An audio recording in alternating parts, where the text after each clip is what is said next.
Bonjour tout le monde. Alors aujourd'hui, le Parti québécois respecte un autre engagement avec l'adoption par l'Assemblée nationale, et ce, à l'unanimité, du projet de loi numéro 13, qui va permettre à près de 450 000 jeunes de voter dans leurs établissements d'enseignement. C'est une autre mesure d'intégrité démocratique qui s'ajoute à la nouvelle loi sur le financement des partis politiques, également adoptée à l'unanimité, qui s'ajoute également au projet de loi sur les élections à date fixe, ainsi qu'au projet de loi qui abolit les primes pour les députés qui démissionnent en cours de mandat. La participation des jeunes électeurs est essentielle à la santé démocratique du Québec. Et nous, comme démocrates, nous avons la responsabilité d'agir pour faire en sorte que les Québécois de toutes les générations participent aux élections, aillent voter, s'expriment, fassent valoir leurs idées, leurs rêves, leurs aspirations. L'adoption du projet de loi numéro 13 va permettre aux étudiants de voter dans les centres de formation professionnelle ainsi que dans les établissements d'enseignement collégial et d'enseignement universitaire. Ils vont pouvoir voter sur place pendant une période de 4 jours. Et une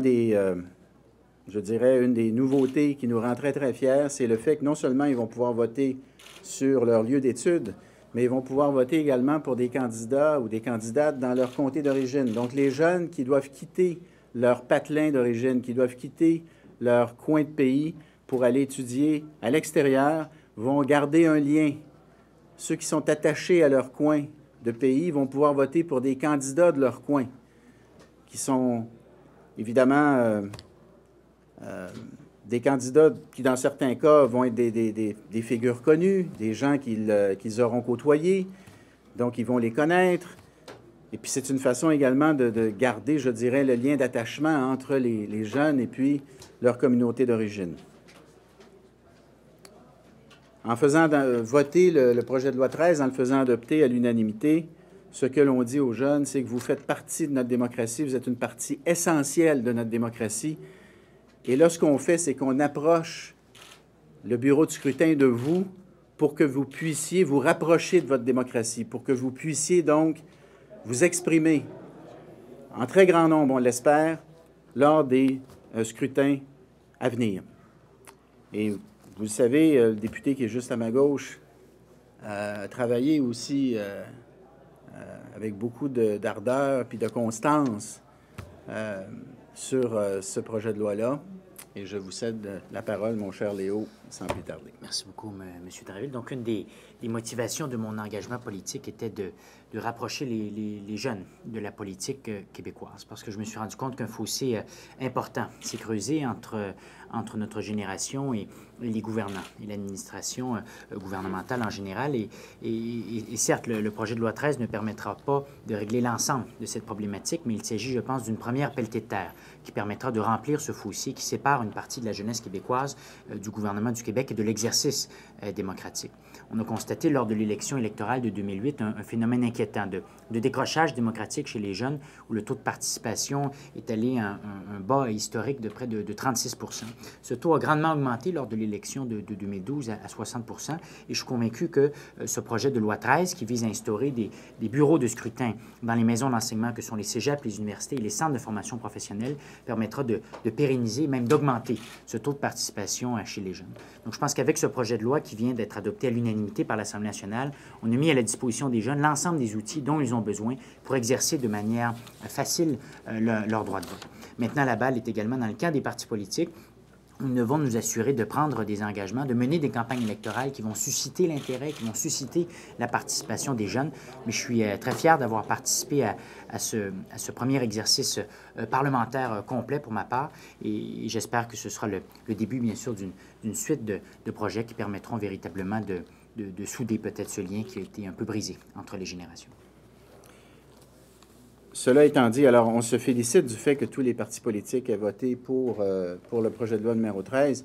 Cela étant dit, il faut maintenant aussi se tourner vers les autres projets de loi d'intégrité démocratique qu'on a déposés. Et je veux attirer, dis-je bien, votre attention sur le projet de loi numéro 33. Les libéraux, jusqu'à maintenant, refusent de l'appuyer. Je vous parle, bien entendu, du projet de loi qui abolit les primes pour les députés qui quittent avant la fin de leur mandat. Jusqu'à maintenant, les libéraux ne jouent pas franc jeu. Ils refusent d'appuyer le projet de loi.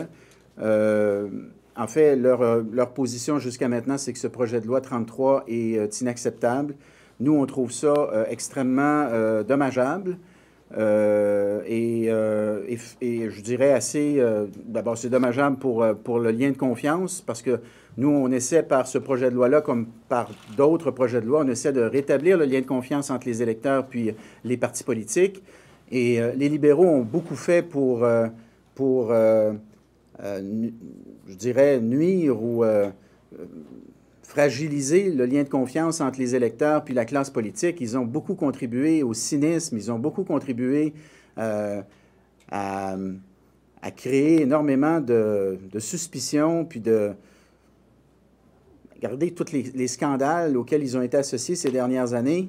Il me semble que la moindre des choses, ce serait que les libéraux s'associent au projet de loi sur les primes pour contribuer à rétablir le lien de confiance, parce qu'ils ont beaucoup contribué à le détruire. Ils ont beaucoup contribué à détruire le lien de confiance entre les électeurs puis la classe politique. Il me semble que la moindre des choses, ce serait qu'ils montrent patte blanche, puis qu'ils disent, sur la question des primes, on va appuyer le gouvernement, puis on va appuyer donc cette mesure d'intégrité qui vise à redonner confiance dans la classe politique. Et pour le moment, les libéraux sont contre, et on trouve ça extrêmement étonnant que Philippe Couillard, qui vient d'arriver, ne donne pas un mot d'ordre à son aile parlementaire pour dire il faut appuyer le projet de loi sur l'abolition des primes, parce que c'est ça que les Québécois demandent en très grand nombre. Je vous l'ai déjà dit, quand on a confirmé qu'on allait aller de l'avant avec ce projet de loi-là qui abolissait les primes de départ pour les députés démissionnaires, j'ai reçu dans mon comté de Longueuil plus d'appels que je n'en ai jamais reçus sur aucun autre enjeu. Les gens, c'est devenu symbolique de quelque chose, ce projet de loi-là. C'est devenu, pour beaucoup de citoyens, c'est un projet de loi qui est nécessaire, qu'ils attendent, parce qu'ils ont l'impression qu'à travers ça, on donne l'exemple, puis qu'on envoie un signal clair, là, qu'on veut respecter le lien de confiance, qu'on veut respecter le contrat moral, qu'on s'engage, qu'on signe, dans le fond, avec les électeurs quand on se présente devant eux. Alors, les libéraux, en tout cas, jusqu'à maintenant, sont contre le projet de loi 33. La CAQ dit qu'elle est pour, mais attention, elle dit on est pour, mais en autant que ça s'applique seulement au prochain Parlement. Donc, ils veulent être pour, mais en même temps, ils veulent se donner un passe-droit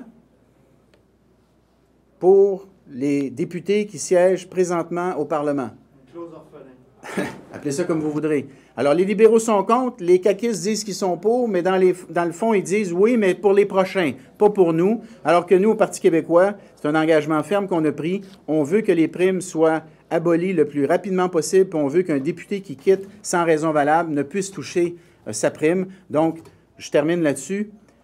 Moi, j'aimerais ça que les électeurs qui nous écoutent et qui veulent l'abolition de ces primes de départ pour les députés démissionnaires prennent le téléphone, puis qu'ils s'adressent à leurs députés caquistes et libéraux et qu'ils leur demandent de voter pour le projet de loi 33, qu'ils fassent pression sur leurs députés pour dire « Appuyez le gouvernement du Parti québécois là-dessus, c'est une bonne mesure, on veut ça, vous donnez l'exemple, les élus, à travers ça, puis si vous votez contre le 33,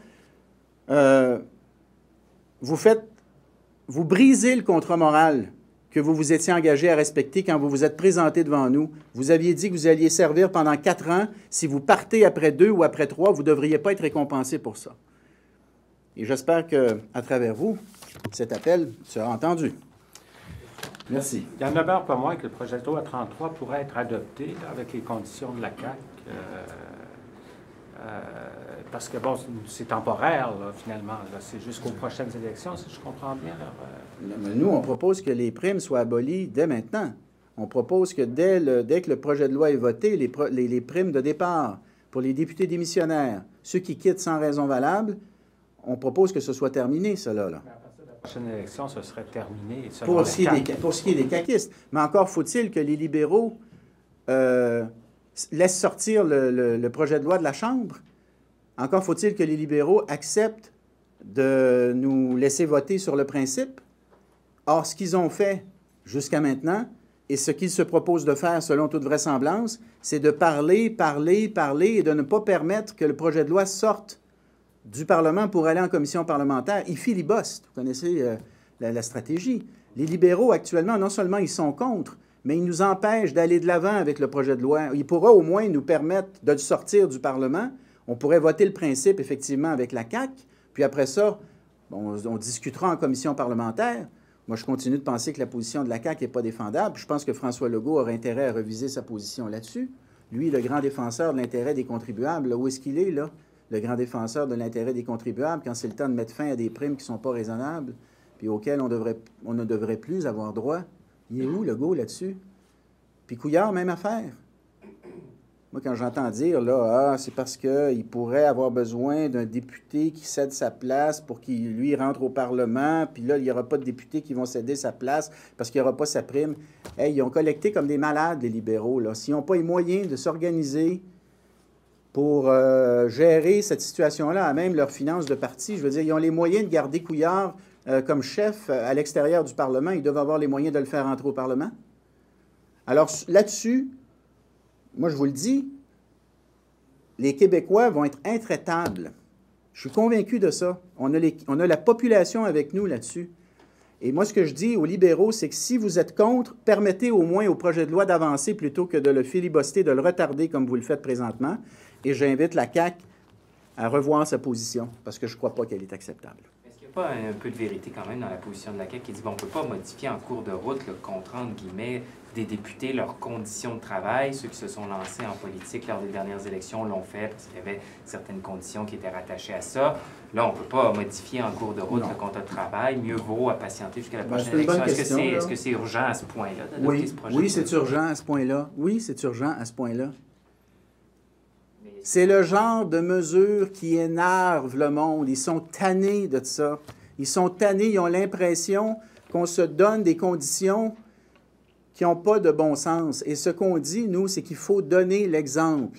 Et celui ou celle qui se présente devant l'électorat et qui dit « je vais te servir pendant 4 ans » doit respecter le contrat. Puis si tu ne respectes pas le contrat de rester là pendant 4 ans, tu ne devrais pas être récompensé si tu quittes sans raison valable. Tu ne devrais pas avoir droit à un chèque, à une récompense monétaire quand tu ne respectes pas le contrat que tu as avec les électeurs. Puis, les gens nous demandent de poser des gestes d'intégrité qui vont leur permettre de croire en nous, qui vont leur permettre d'avoir confiance en nous. Puis ils veulent qu'on donne l'exemple sur la gestion des fonds publics. On demande des sacrifices présentement parce qu'ils ont laissé une maison en désordre. Je pèse mes mots. J'aurais le goût d'utiliser d'autres termes. Mais oui. Ça va faire une... C'est le bordel. C'était le bordel. Les libéraux nous ont laissé une maison. C'était le foutoir total. Les comptes s'empilaient dans la boîte à mal, ça débordait jusqu'en bas. On est rentré dans la maison, le toit coulait, il y avait de la moisissure, même s'il avait essayé de repeinturer un peu par-dessus. Le toit coule, l'évier fuit. C'est l'enfer. Alors, d'entendre le chef de l'opposition venir nous faire la morale. D'entendre le chef de l'opposition venir nous faire la morale sur la gestion des fonds publics. Ils sont culottés, quelque chose de rare. Ils ont augmenté la dette de 60 milliards. Au cours des 4 dernières années où ils ont été au pouvoir, ils se sont tapés des déficits totalisant 10 milliards. Les intérêts à la dette sont autour de 10 milliards. C'est le 3e poste budgétaire le plus important. Puis ils viennent nous faire la morale sur la gestion des fonds publics. Les libéraux, ils ont géré comme des pieds. C'est supposé être leur grande spécialité, l'économie et les finances.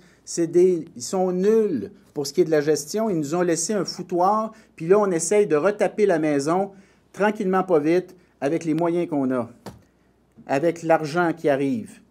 Puis au fur et à mesure où l'argent rentre, on essaye de réparer les pots cassés. C'est ça qu'on fait actuellement.